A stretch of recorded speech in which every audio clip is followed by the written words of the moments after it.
ಖ್ಯಾತ ಕಿರುತೆರೆ ನಟ ಹೃದಯಾಘಾತದಿಂದ ನಿಧನ. ಹಿಂದಿ ಸಿನಿಮಾ ಹಾಗೂ ಸೀರಿಯಲ್ಗಳಲ್ಲಿ ತನ್ನ ಅದ್ಭುತ ನಟನೆಯ ಮೂಲಕ ಭಾರೀ ಜನಮನ್ನಣೆ ಗಳಿಸಿದ್ದ ನಟ ವಿಕಾಸ್ ಸೇಥಿ. ಇವರಿಗೆ 48 ವರ್ಷ. ಇವರು ಈಗ ಇಹಲೋಕ ತ್ಯಜಿಸಿದ್ದಾರೆ ಎಂದು ವರದಿಯಾಗಿದೆ. ಹೃದಯಾಘಾತದಿಂದ ನಟ ವಿಕಾಸ್ ಮೃತಪಟ್ಟಿದ್ದು ಗಣೇಶ ಹಬ್ಬದಂದೇ ನಿಧನರಾಗಿದ್ದಾರೆ. ಇದನ್ನ ಕೇಳಿ ಫ್ಯಾನ್ಸ್ ಶಾಕ್ ಆಗಿದ್ದಾರೆ.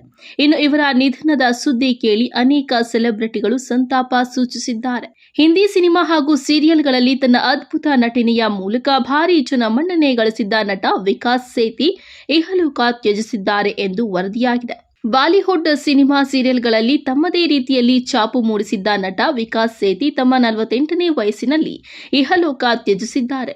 ಈ ಕಲಾವಿದ ಕ್ಯೂಂಕಿ ಸಾಥ್ ಭಿ ಕಭಿ ಬಹೂ ಥಿ, ಕೌಸ್ತಿ ಜಿಂದಗಿ ಕಿ ಹೀಗೆ ಮುಂತಾದ ಪ್ರಸಿದ್ಧ ಸೀರಿಯಲ್ಗಳಲ್ಲಿ ನಟಿಸಿದ್ದಾರೆ. ಅಷ್ಟೇ ಅಲ್ಲದೆ ದೀವಾನಾಪನ್, ಕಭಿ ಖುಷಿ ಕಭಿ ಗಮ್, ಓಪ್ಸ್, ಇಸ್ಮಾರ್ಟ್ ಶಂಕರ್ ಮುಂತಾದ ಸಿನಿಮಾಗಳಲ್ಲೂ ಅಭಿನಯಿಸಿದ್ದಾರೆ. ವಿಕಾಸ್ ನಿದ್ರೆಯಲ್ಲಿ ಹೃದಯಾಘಾತದಿಂದ ಸಾವನ್ನಪ್ಪಿದ್ದಾರೆ. ಅವರ ಪತ್ನಿ ಜಾನ್ವಿ ಮತ್ತು ಅವಳಿ ಮಕ್ಕಳನ್ನ ಅಗಲಿದ್ದಾರೆ. ಮಲಗಿದ್ದಲ್ಲಿಯೇ ನಿಧನರಾದ ವಿಕಾಸ್ ಅವರನ್ನ ಆರಂಭದಲ್ಲೇ ಚಿಕಿತ್ಸೆಗಾಗಿ ಆಸ್ಪತ್ರೆಗೆ ಕೊಂಡೊಯ್ದರು. ಆದರೆ ಆಸ್ಪತ್ರೆಯಲ್ಲಿ ವಿಕಾಸ್ ಮೃತಪಟ್ಟಿದ್ದಾರೆ ಎಂದು ಹೇಳಿದ್ದಾರೆ. ಮೂಲಗಳ ಪ್ರಕಾರ ವಿಕಾಸ್ ಸ್ವಲ್ಪ ಸಮಯದಿಂದ ಆರ್ಥಿಕವಾಗಿ ತುಂಬಾನೇ ಸಮಸ್ಯೆಗಳನ್ನ ಎದುರಿಸುತ್ತಿದ್ರಂತೆ. ಬಹಳ ದಿನಗಳಿಂದ ಕೆಲಸ ಕೂಡ ಸಿಗುತ್ತಿರಲಿಲ್ಲ. ಇಂಡಸ್ಟ್ರಿಯ ಹಲವು ಗೆಳೆಯರ ಸಂಪರ್ಕದಲ್ಲಿಯೂ ಇರಲಿಲ್ಲ. ದೂರದರ್ಶನದ ಕಾರ್ಯಕ್ರಮಗಳಲ್ಲದೆ ವಿಕಾಸ್ ಕರಣ್ ಜೋಹರ್ ಅವರ ಕಭಿ ಖುಷಿ ಕಭಿ ಗಮ್ ಚಿತ್ರದಲ್ಲಿ ರಾಭಿ ಪಾತ್ರದಲ್ಲಿ ನಿರ್ವಹಿಸಿದ್ದಾರೆ.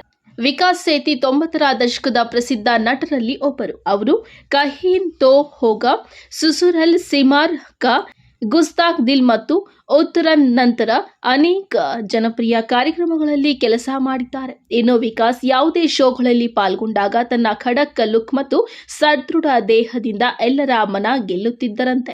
ಇನ್ನು ವಿಕಾಸ್ ಸೇಥಿ 2008ರಲ್ಲಿ ಜಾನ್ವಿ ಸೇಥಿ ಅವರನ್ನ ವಿವಾಹವಾದರು. ಜಾನ್ವಿಯನ್ನ ಮದುವೆಯಾದ ನಂತರ ವಿಕಾಸ್ ಅವಳಿ ಮಕ್ಕಳ ತಂದೆಯಾದರು. ಇನ್ನು ಸೋಷಿಯಲ್ ಮೀಡಿಯಾದಲ್ಲಿ ವಿಕಾಸ್ ತುಂಬಾನೇ ಸಕ್ರಿಯವಾಗಿದ್ರು. ತಮ್ಮ ಹೆಂಡತಿ ಮತ್ತು ಮಕ್ಕಳೊಂದಿಗೆ ಅನೇಕ ಪೋಸ್ಟ್ಗಳನ್ನ ಸಹ ನಟ ಹಂಚಿಕೊಳ್ಳುತ್ತಿದ್ದರು. ಆದರೆ ಕಳೆದ 4 ತಿಂಗಳಿನಿಂದ ಅವರು ಇನ್ಸ್ಟಾಗ್ರಾಂನಲ್ಲಿ ಯಾವುದೇ ಪೋಸ್ಟ್ ಅನ್ನು ಸಹ ಹಂಚಿಕೊಂಡಿರಲಿಲ್ಲ.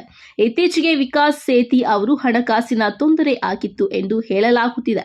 ಇದರಿಂದ ನಟ ವಿಕಾಸ್ ಖಿನ್ನತೆಗೂ ಒಳಗಾಗಿದ್ರು ಎಂಬ ಸುದ್ದಿಗಳು ಕೇಳಿಬರುತ್ತಿದೆ. ಆದರೆ ಈ ಬಗ್ಗೆ ಕುಟುಂಬದವರಿಂದ ಯಾವುದೇ ಮಾಹಿತಿ ಬಂದಿಲ್ಲ.